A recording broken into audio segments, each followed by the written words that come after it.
So just to set the scene a little bit for this panel, I think it's important to remember why we have the AML package in the first place. So back in 2018, it's important to remember that Europe was really rocked by the money laundering scandal that was uncovered at ABLV Bank, where billions of dollars were laundered through the bank. And just months later, another scandal was uncovered at Danske Bank, and then another at Swedbank, and another at ING, ABN AMRO, and several others. 3 years later, Europe delivered the AML package, which contained the revision of the transfer of funds regulation, a directive, a new regulation, and also the establishment of a new AML authority. 2 years on from that package, and with plenty more work to do on it, we're here to discuss, did Europe get everything right? To do so, Claude, I'm going to invite you to kick us off. Can you give us a quick overview of where we are with the package, especially the AMLR, and what can we expect to see over the next 6 to 12 months? Thank you. Do you hear me well? Yes.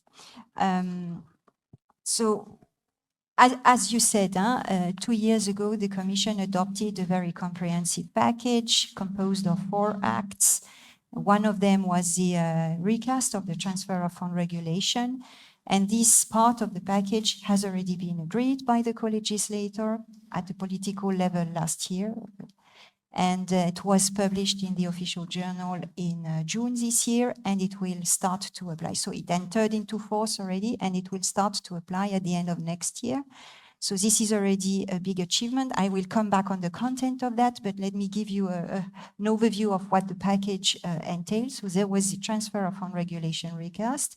There was, and with the objective to further harmonize and clarify the rules also for the private sector, there was a revision of the substantive rules. So what we in the past and still have in a directive was transferred and further specified and further harmonized, as I just said, in a regulation that will be directly applicable for the private sector, and in a directive. So in the directive, we have rather the rules that apply to public sectors and things that cannot be legally put into a regulation. In the regulation, the proposed regulation, we have all the rules that will be directly applicable for the private sector.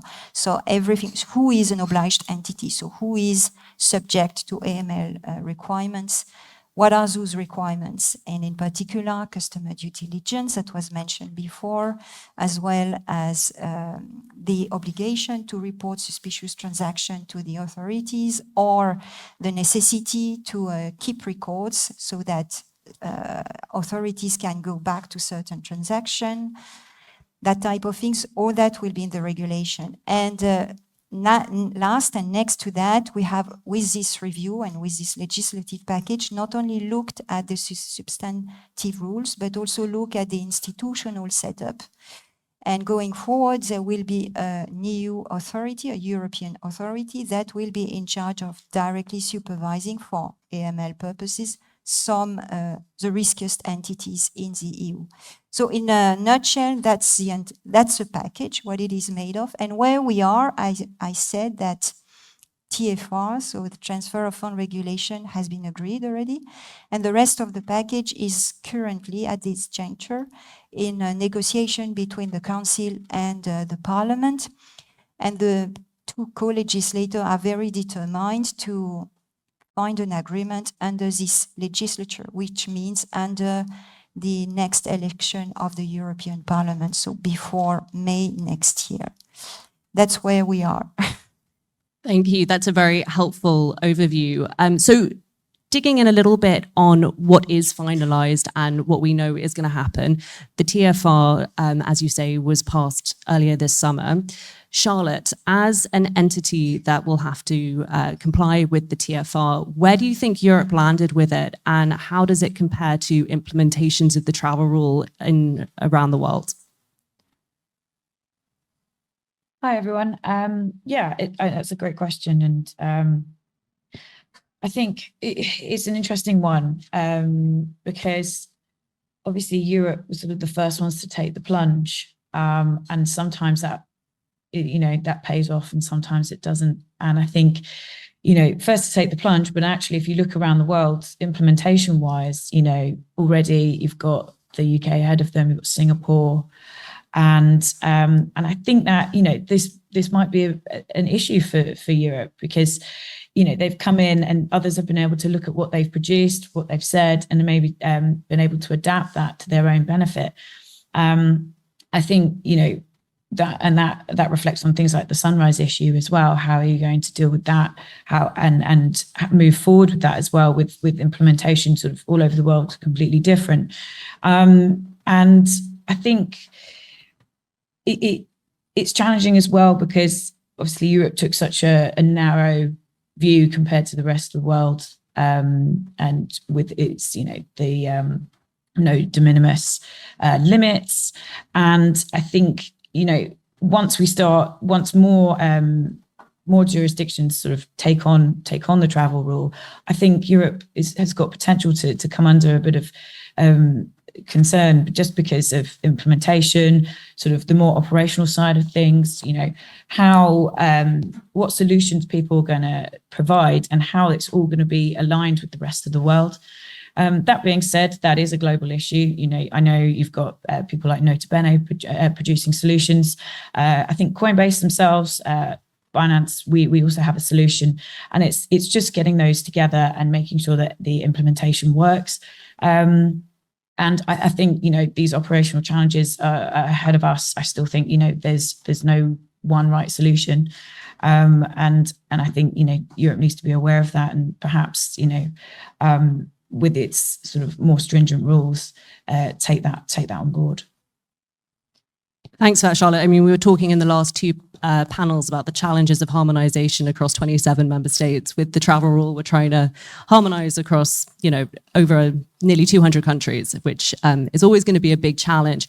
Peter, do you have any views on the latest on the travel rule? Yes, I do. First of all, I just thought about it because I think the TFR discussion was the one regulatory discussion that brought me into kind of policy making. So as you introduced me as being a CTO, so before I was reading more source code than law text. Now it changed from that moment onwards because we saw this development coming kind of. So there's new rules introduced, and also to send as a disclaimer, I'm definitely pro on like all the goals that AML implies, but still with the TFR and coming from the community's perspective, we really asked ourselves like whether it's effective, what's proposed, and whether it's also feasible in comparison to other things. Because for example, when it's about the reporting of cash transfers, no thresholds, almost like any data point is collected in comparison to traditional payments. It's like more stricter rules. And then we have with other forms of digital money and payments. And so then I, as a technology guy, asked myself like, okay, why is that? So I just see this technology in front of my feet, which is super transparent, which is also when it comes to following the transactions.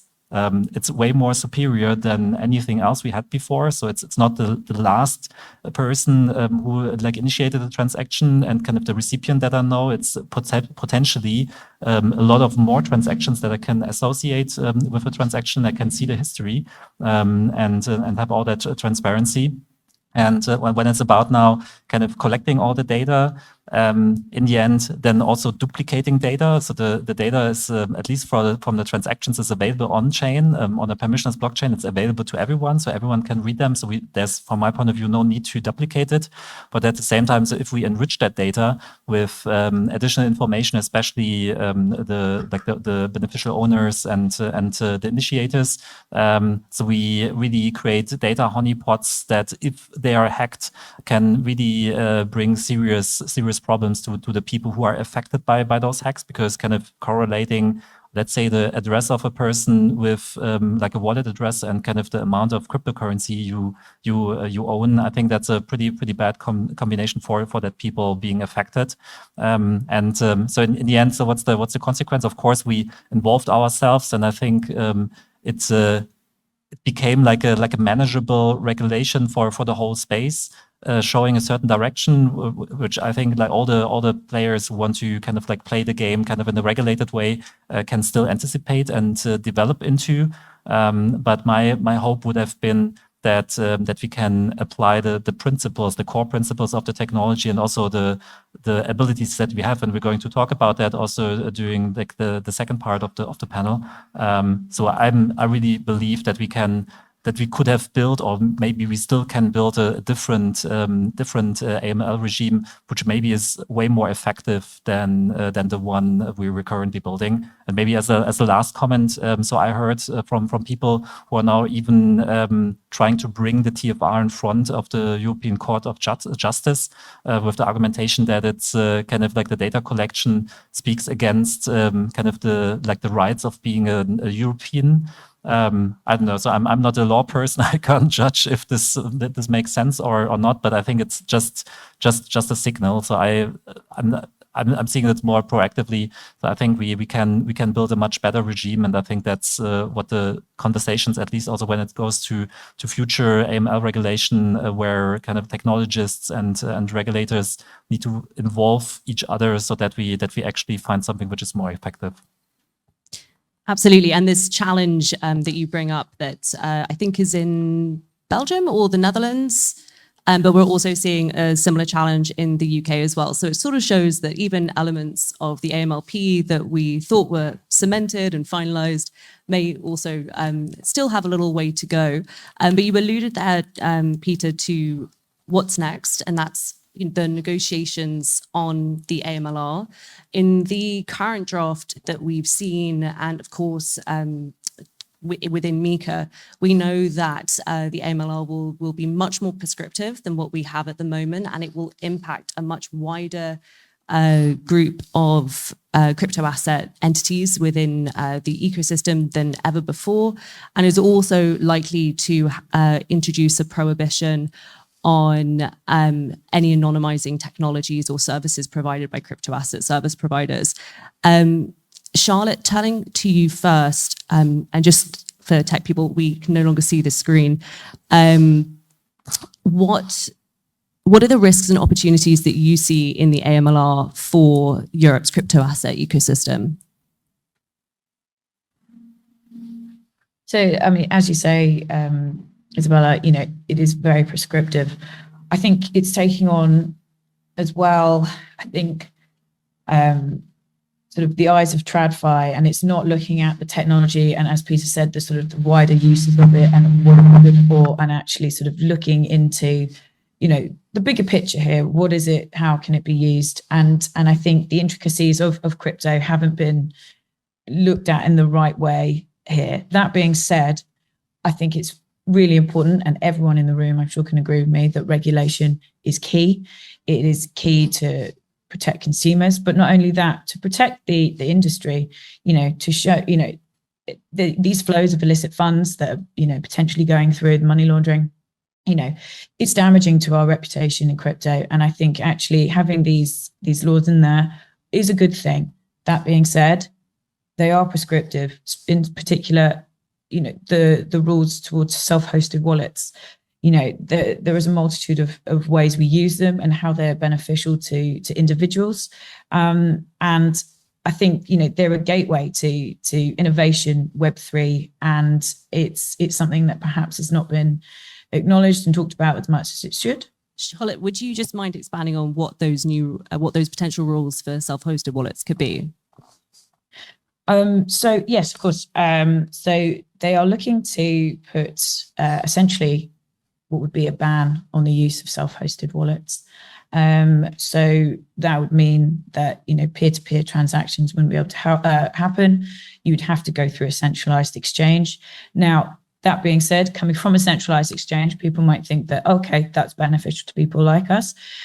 but looking to the greater, wider good of crypto, it's just not good in terms of people's consumer privacy, and like I said, sort of going into the wider sort of Web3 world. And so also this ban as well, it doesn't equate to TFR.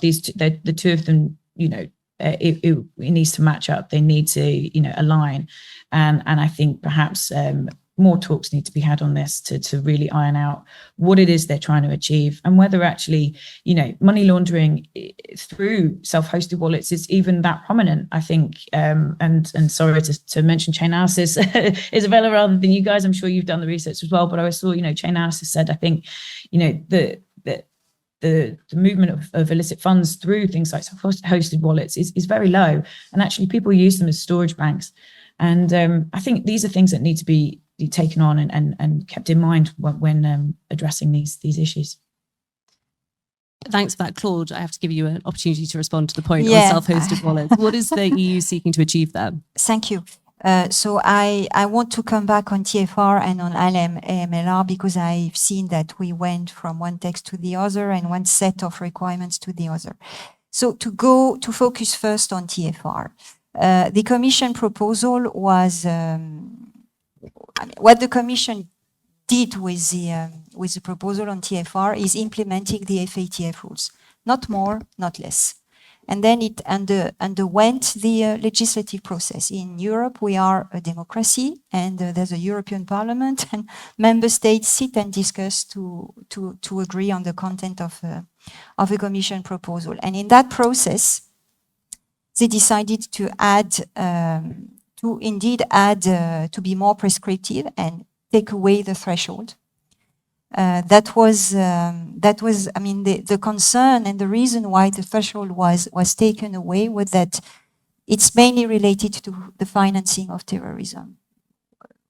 There were evidence from financial intelligence units in Europe that very small amounts of transfer of crypto assets were aiming that type of purposes, and that's the reason why the co-legislator decided to remove the threshold. Now, if you go on the website of some of the financial intelligence units, they have tried to, for the widest public, they've tried to explain what type of typologies of criminal activities are taking place with crypto assets with very small amounts. So that's the reasoning that they had in order to decide, so that led them to decide to remove the threshold. On self-hosted wallet, the Commission proposal was also silent, and here as well they thought it was necessary to have a safety net, and here they've tried to be less prescriptive, and the idea is to let the obliged entity, so the CASP, decide on what type of measures it should implement in order to have sufficient confidence or reasonable assurance that the transfer that they are facilitating are not linked to money laundering or the financing of terrorism. But for self-hosted wallet, the requirements in the TFR are pretty different from the rest. So I think I addressed that. On the AMLR, some of the concerns that have been raised, I think, pertain to some of the amendments that have been made by the co-legislator, and it's too early to say where we will land because it's currently under discussion. So any concern that the industry would have that pertains to the implementation, they must be raised at this point in time with the co-legislators. Thank you for that, Claude. And of course, a couple of the concerns that are being raised at the moment by the industry relate to DeFi and NFTs, which were drafted at certain points into the recitals. Peter, do you have any advice you would like to give to the co-legislators or thoughts on how those elements should or should not be brought under the AML regime? Well, first, also thank you for the clarification on kind of like where the decision came from. Still, I would raise the point, kind of, we now collect more data, and then it's always the question how the decision is taken, kind of whether this is associated, like also like these tiny transactions are associated with terrorist activity and so on and so forth. I think still, I understand the point that like the more data we collect, the more data we have kind of to clarify. But still, I think the AML protection or the money laundering protection happens on different levels where we didn't define yet how this could effectively be used, and therefore so maybe some terrorists stick back from using crypto now because it's more transparent. Okay, that might happen, but still, kind of like, even if transactions are cut into tiny pieces, it's way more easy to assemble them and to associate them to one big transaction and so on. So. Yeah, so I think we will see kind of like how big the effect in the end is to really prevent those kind of activities on distributed ledgers in comparison to cash and other ways of transacting money. But regarding DeFi, I think DeFi is built on top of kind of unhosted wallets as their interface. I think with many of the regulations that have been discussed over the past 2 years, there's kind of like it's somehow included, it's somehow also not included. It's the same with MiCA. So we heard it before in the discussion rounds, but also kind of when it comes to what AML measures can be applied to providers, because at least with AMLR, how it's like the latest draft that I saw, unhosted wallets are, I would say, from the unhosted wallet provider perspective, is not much affected.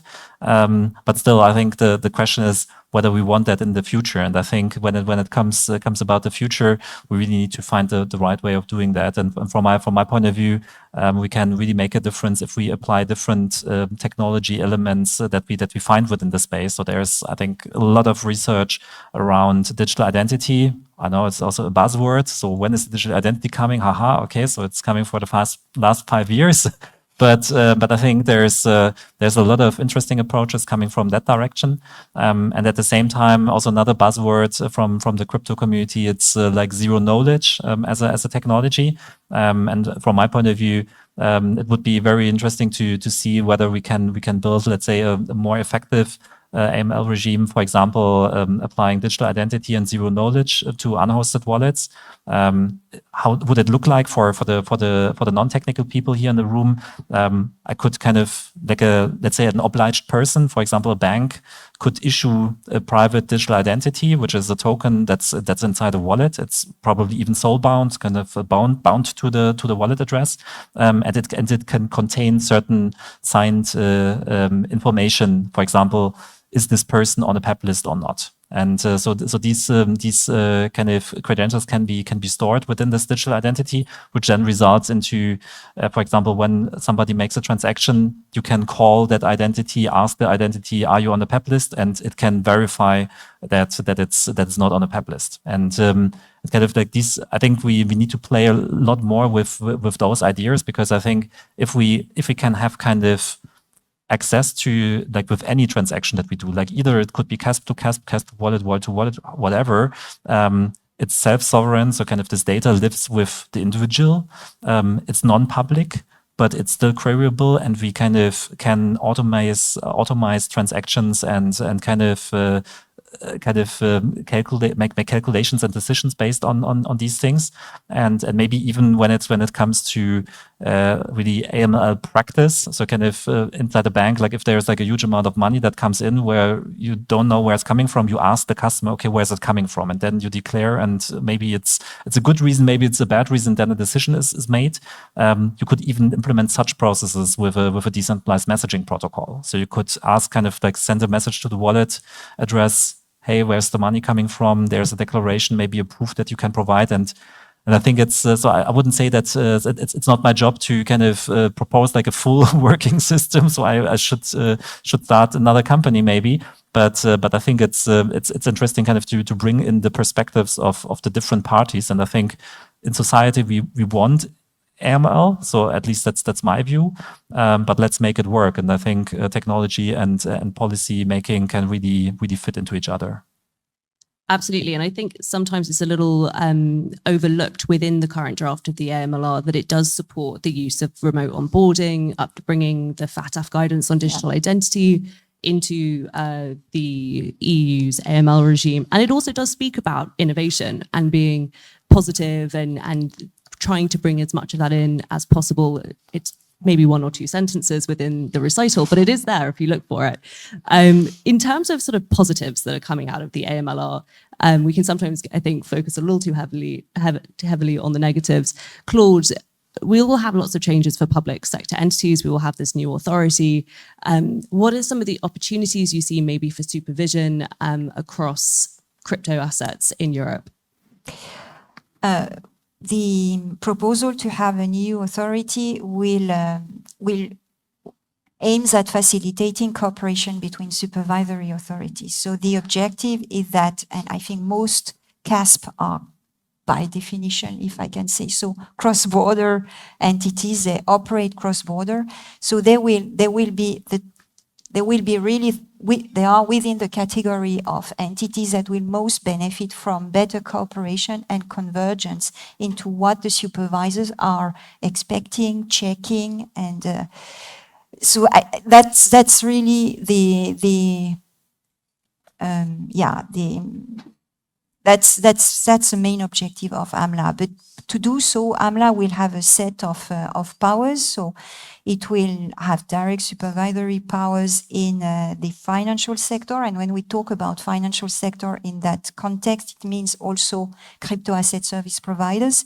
So AMLA will directly supervise the riskiest entities, financial entities, including CASP, and will indirectly supervise the rest of the sectors, non-financial and financial.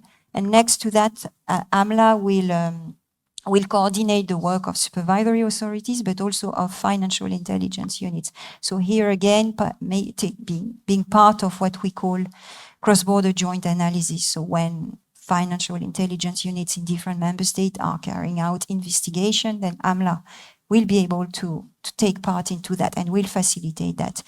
So really the objective, the benefit from the perspective of EU CASP, if I can see EU, is really to have one authority in Europe that will make sure that supervisors and financial intelligence units speak the same language, and that should facilitate, the supervision and how obliged entities have to respond to their supervisory authorities. Next to that, and following the adoption of the entire package, expectedly towards spring, AMLA is going to work on what we call level 2, so all the directly applicable technical regulation, and we'll liaise a lot with the industry. And I think we have definitely to meet and discuss how the substantive requirements in the legislation can be implemented on the basis of what the technology allows now. Peter, do you want to make a quick comment? And then exactly. And I think all the regulation that is discussed around AML, the AMLR, TFR, and so on, they're all based on this idea that there's a centralized entity like the CASP, like under MiCA definition, and this CASP has certain roles, and we can apply it to this, which is perfectly fine. So I see a potential future where we maybe need to kind of get a little bit away from this idea that this is only the centralized counterparty that has certain rules to follow, because I think in a more decentralized world, so let's assume that whatever 3 to 5 years from now, people are using non-custodial wallets or unhosted wallets for a lot of other stuff. So I don't know, for their whatever game stuff, but also for their financial stuff. And they may be enhanced with a little bit more real-time, real world DeFi, because I think many people look at DeFi and see like a huge playground which never gets adolescent, I guess, and because there's like a lot of experiments and many people don't take it very, very serious. But I really see that there could be a whatever DeFi 2.0 being evolving out of what we've seen so far, kind of applying the technology to real world stuff, and making things a little bit more serious. And I could imagine that, so to bring the two worlds together, kind of on the one hand, we want to have AML, on the other side, we want to have decentralized technology evolving. We eventually need to think about, I don't know if I said it last year already, maybe we need to think about an individual person become an obliged person as well. So because I don't have a provider for my non-custodial or for my unhosted wallet, so I'm kind of the beneficial owner, and I'm kind of like I'm self-sovereign. I'm taking care for all the transactions I do and everything that like the whole life that I live on chain.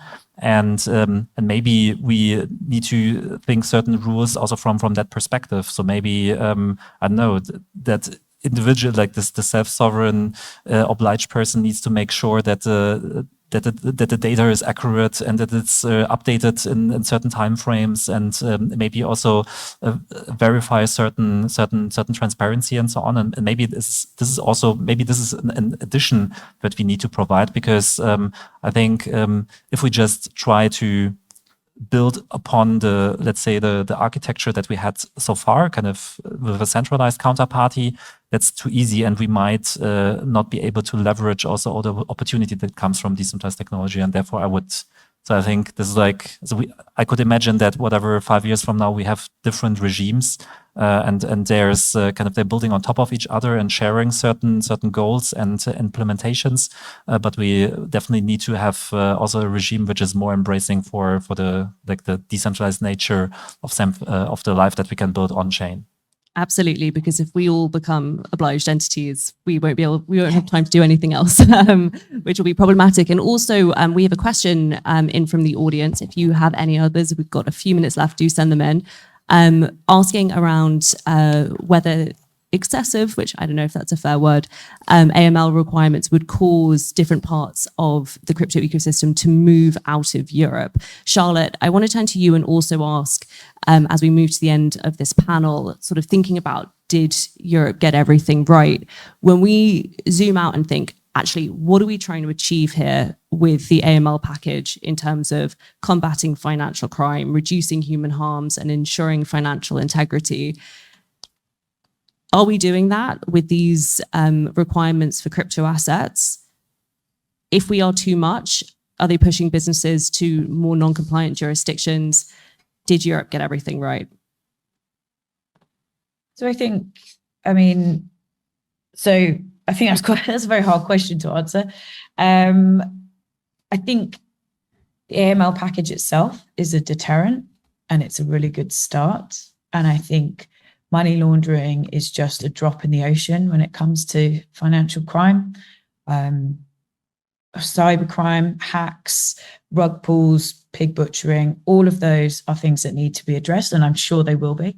And I think as well, the point on moving outside of Europe, I don't think that's necessarily true, and that's a personal opinion. I think if you're willing to be a regulated entity in Europe, you're going to put in the work, and you're going to show that you're willing to take on the regulations and do what it takes. And I think that's important, because it's showing that, you know, Europe is a great space for crypto to grow.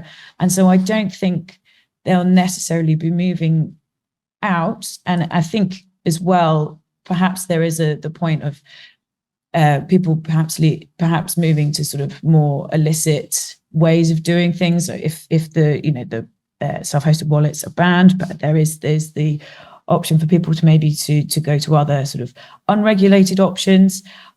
These are possibilities, but I think on the whole, generally, I think those willing to see Europe as a sort of flourishing market where they want to be, I think will take the regulations on.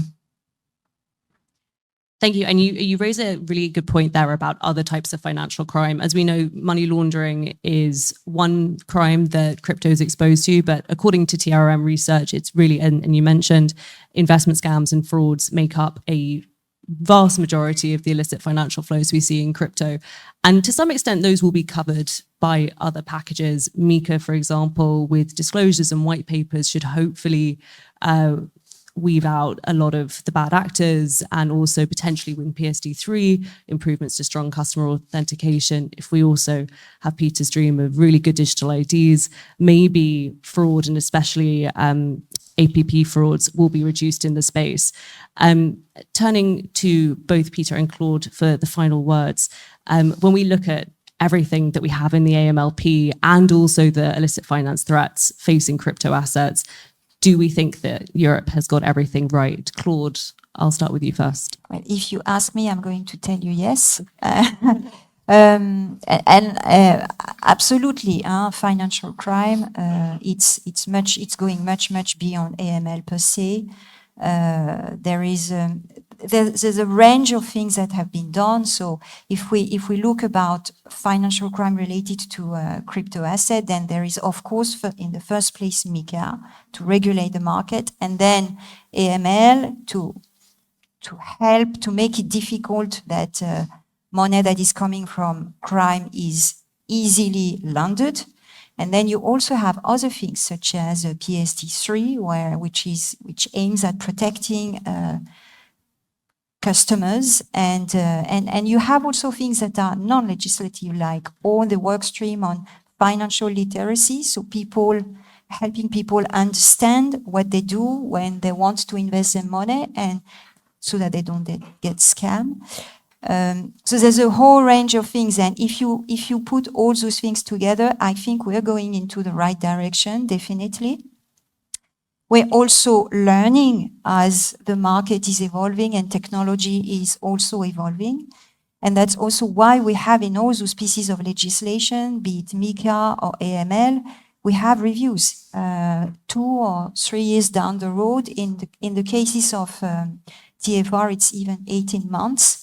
We have reviews to see what works well, what works less well, what we need to adjust. Yeah, I stop here. I want you to... Well, just before Peter joins, just quickly on the AML, we spoke about this briefly earlier. If a crypto entity would like to get involved in that process and maybe has some ideas about how things could be done differently, or how, or just factors that the regulations should think about, how should they get in contact with the institutions to give them those insights? So you have Blockchain for Europe. That is your voice, I think. We meet regularly. I think we're very open, and we meet. The MiCA team meets you as well. So that's the channel via the association. There's also, of course, we do meet industry. We're very much welcome when they want to share their position paper. But it's not only the Commission. I'm here, I speak for the Commission, but it's also the European Parliament and the Member State who are the co-legislator and make the decision on what the Commission proposes. So that's where you can convey your concerns, as well as with the authorities that are in charge of the regulatory standards like EBA or FISMA. These are also channels where you should convey your position, and your concerns. Great. Hopefully you'll get lots of input. Peter, you have 9 seconds. Did Europe get everything right? That's not enough. What's the first? My last comment to the AML discussion is, I think the key word is harmonization. So we with TFR, we in the end also are harmonizing kind of all the rule sets that we have around the globe. And regarding the other topics, when it was about fraud and kind of all the other problems that we have in the crypto space, but also outside the crypto space to admit, I think it's more a call to the community. I think we have the technology at our hands. For example, building digital identity, maybe having verifications on the device, kind of proving that I'm human and that I'm really the kind of like the associate person with the identity. I think we can build also like with the view on PSD3 and strong customer authentication and so on. I think it could be the blockchain industry building solutions that can really help kind of almost anyone in the financial service space to kind of reduce fraud cases and really making sure that we have a strong customer authentication. And therefore, I think, yeah, so let's research further on that, and let's maybe produce products and services that can make its way to the masses also on that end. Well, on that optimistic note, just leaves me to say thank you so much to our panelists, and here's to the upcoming negotiations. Thank you.